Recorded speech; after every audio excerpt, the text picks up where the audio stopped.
আসামের একটা ছোট গ্রাম থেকে উঠে এসে আজ বিশ্বের সেরা বিজ্ঞানীদের তালিকায় নাম লিখিয়েছেন এক ভারতীয় অধ্যাপক।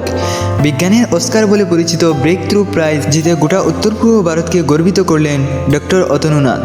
আজকের এই ভিডিওটিতে আমরা জানাবো কে এই ডক্টর অতনুনাথ, কীভাবে তিনি বিশ্বের সবচেয়ে বড় বৈজ্ঞানিক গবেষণার অংশ হয়ে ইতিহাস তৈরি করলেন, আর কেন তার এই সাফল্য শুধু আসাম নয় পুরো ভারতের জন্য একটা অনুপ্রেরণা। হাইলাকান্দি জেলার লালাবাজারে সাধারণ পরিবার থেকে উঠে আসা ডক্টর অতনুনাথ বর্তমান টিহু কলেজের ফিজিক্স বিভাগের অধ্যাপক।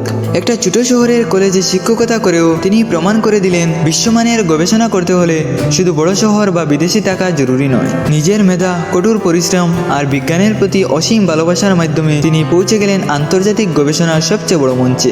2024 সালের breakthrough prize in fundamental physics, যাকে অনেকে অস্কার অফ সায়েন্স বলে ডাকে, এই সম্মান অর্জন করেছে 374 জন বিজ্ঞানীর একটি বিশাল আন্তর্জাতিক দল, আর সেই দলেরই একজন গুরুত্বপূর্ণ সদস্য ছিলেন ডক্টর অতনুনাথ। সবচেয়ে গর্বের বিষয় হলো পুরস্কারপ্রাপ্ত 11 জন ভারতীয় বিজ্ঞানীর মধ্যে তিনিই একমাত্র যিনি এখনও ভারতে থেকে শিক্ষকতা ও গবেষণা চালিয়ে যাচ্ছেন। এটা শুধু ব্যক্তিগত সাফল্য নয়, এটা ভারতের শিক্ষা ও গবেষণার শক্তির প্রতীক। ডক্টর নাথ যে গবেষণার জন্য এই সম্মান পেয়েছেন তার নাম মাউন্ট G2 এক্সপেরিমেন্ট।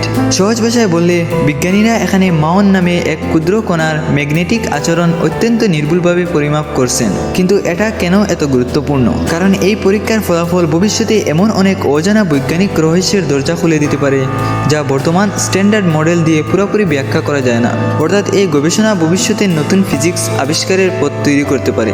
ডক্টর অতনুনাথের এই যাত্রা আমাদের একটা বড় শিক্ষা দেয়, যদি স্বপ্ন বড় হয় তাহলে পৃথিবীর সবচেয়ে ছোট জায়গা থেকেও বিশ্বমঞ্চে পৌঁছানো সম্ভব। হাইলাকান্দির একটি এডুকেশনাল চ্যানেল হিসাবে আজকের এই মুহূর্ত আমাদের জন্য অত্যন্ত গর্বের। লালাবাজারের মাটি থেকে উঠে এসে ডক্টর অতনুনাথ যেভাবে বিশ্ববিজ্ঞানের মঞ্চে হাইলাকান্দির নাম উজ্জ্বল করেছেন তা আগামী প্রজন্মের জন্য এক অনুপ্রেরণার ইতিহাস। আপনার কি মনে হয়, ভারতের প্রান্তিক অঞ্চলগুলো থেকেও কি আগামী দিনে আরও বিশ্বমানের বিজ্ঞানী উঠে আসবে? কমেন্টে অবশ্যই আপনার মতামত জানান। ভিডিওটি ভালো লাগলে লাইক, শেয়ার এবং সাবস্ক্রাইব করতে ভুলবেন না। ধন্যবাদ।